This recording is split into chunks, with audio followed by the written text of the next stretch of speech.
Assalamualaikum warahmatullahi wabarakatuh. Kami dari kelompok 12 yang beranggotakan saya sendiri Mika Safita Putri, Maratul Hidayati Rifki, dan Amin Nurjana. Kami di sini akan mempresentasikan makalah kami terkait pemanfaatan hasil penilaian, pelaporan, penentuan tuntas dan tidak tuntasnya, serta penentuan kenaikan kelas. Baik, saya di sini akan menjelaskan sedikit materi terkait pemanfaatan hasil penilaian kelas. Nah, pemanfaatan hasil penilaian kelas dibagi menjadi 4. Yang pertama, manfaat data penilaian hasil belajar formatif. Yang kedua, manfaat data penilaian hasil belajar sumatif. Yang ketiga, manfaat data penilaian proses belajar mengajar. Dan yang keempat, manfaat data penilaian bagi peneliti pendidikan. Yang pertama yaitu manfaat data penilaian hasil belajar formatif. Jadi dari data hasil penilaian formatif menurut Jana dapat dimanfaatkan guru untuk berbagai kepentingan. Yang pertama, memperbaiki program pengajaran di masa mendatang. Yang kedua, meninjau kembali atau memperbaiki tindakan mengajarnya dalam memilih metode mengajar.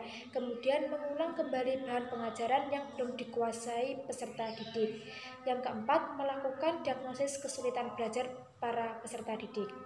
Kemudian yang kedua, manfaat data hasil belajar sumatif. Di sini hasil penilaian sumatif juga bermanfaat bagi guru untuk berkepentingan sebagai berikut.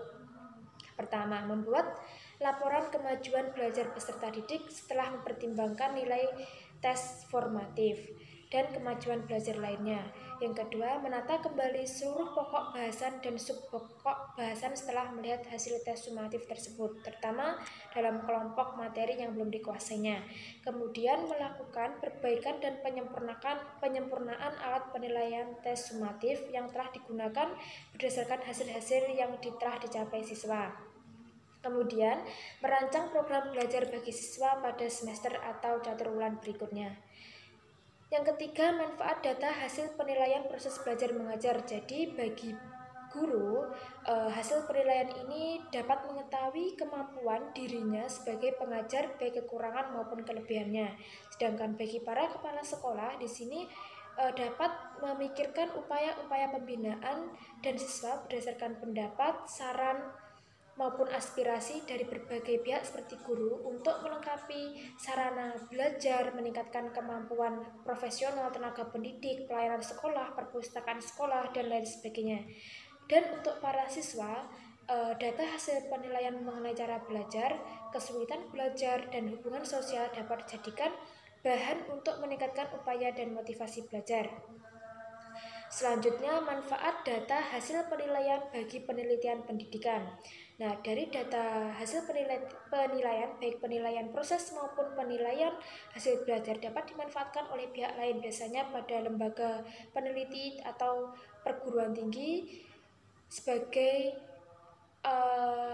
untuk diteliti untuk keperluan pemecahan permasalahan pendidikan.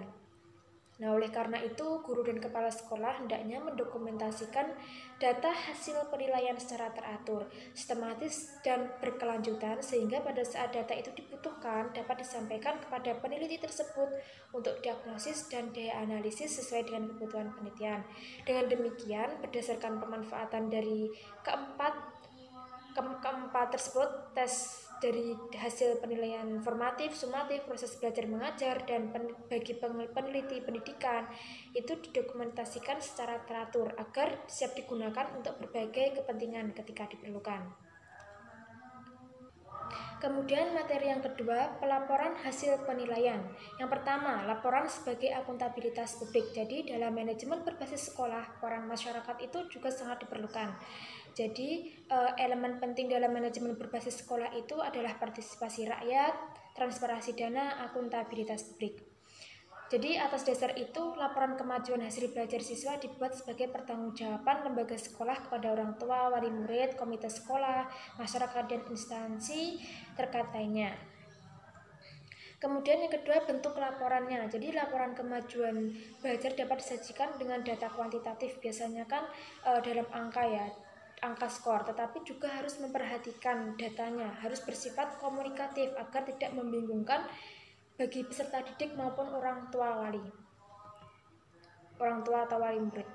Kemudian isi laporannya. Jadi isi laporannya itu hendaknya berisi tentang informasi tingkat pencapaian hasil belajar berkaitan erat dengan hasil belajar yang harus dicapai dalam kurikulum, memberikan perhatian dalam perkembangan dan pembelajaran anak menggunakan bahasa yang sudah dipahami dan berisi rekap nilai.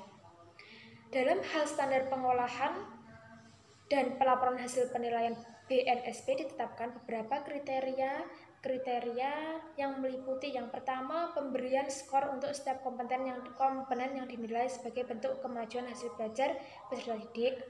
Yang kedua penggabungan skor, kemudian penentuan satu nilai dalam bentuk angka untuk setiap mata pelajaran. Selanjutnya pendidik menulis deskriptif naratif tentang akhlak mulia, kepribadian, dan lainnya. Kemudian pendidik bersama wali kelas menyampaikan hasil penilaiannya dalam rapat Dewan Guru untuk menentukan kenaikan kelas tersebut dan menyampaikan hasil penilaiannya kepada Dewan Guru untuk menentukan kelulusan. Jadi menentukan kenaikan kelas dan menentukan kelulusan peserta didik pada akhir satuan pendidikan dengan mengacu pada persyaratan kelulusan satuan pendidikan. Dan yang terakhir, pendidik bersama wali kelas menyampaikan hasil penilaiannya kepada orang tua atau wali murid biasanya dalam bentuk raport. Nah, baik, mungkin itunya yang dapat saya sampaikan. Materi selanjutnya akan dilanjutkan oleh rekan saya. Saya Maratul Hidayat Rifki akan melanjutkan mengenai penentuan tuntas dan tidak tuntas. Nah, di sini dapat kita lihat dari penguasaan substansinya. Kita dapat melihat dari belajar ketuntasannya dalam kompetensi dasar maupun tingkat penguasaan peserta didik atas kompetensi dasar ini dapat dilihat dari penguasaannya ini sudah sampai minimal ataupun bahkan di atasnya. Selanjutnya mengenai ketuntasan belajar dalam konteks kurun waktu belajar.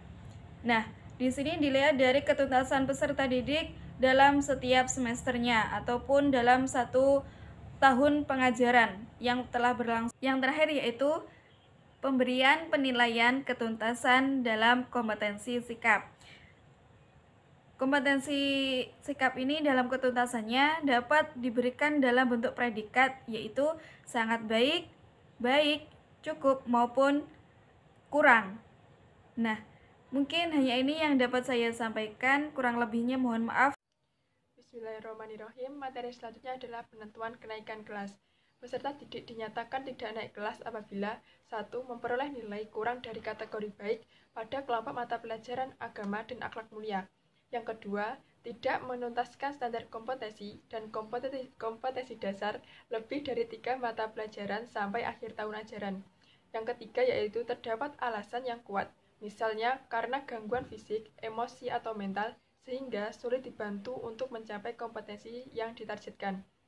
Untuk memudahkan administrasi, maka peserta didik yang tidak naik kelas atau tinggal di kelas diharapkan mengulang semua mata pelajaran beserta standar kompetensi dasar, dan indikatornya sampai mencapai ketuntasan belajar minimumnya. Sedangkan siswa yang dinyatakan naik kelas apabila ia telah mencapai kriteria ketuntasan minimal pada semua aspek indikator hasil belajar, kompetensi dasar, dan standar kompetensi pada semua mata pelajaran. Kenaikan kelas ini dilaksanakan pada setiap tahun terakhir, yaitu akhir tahun pembelajaran. Mungkin sekian yang dapat kami sampaikan, kurang lebihnya mohon maaf. Wassalamualaikum warahmatullahi wabarakatuh.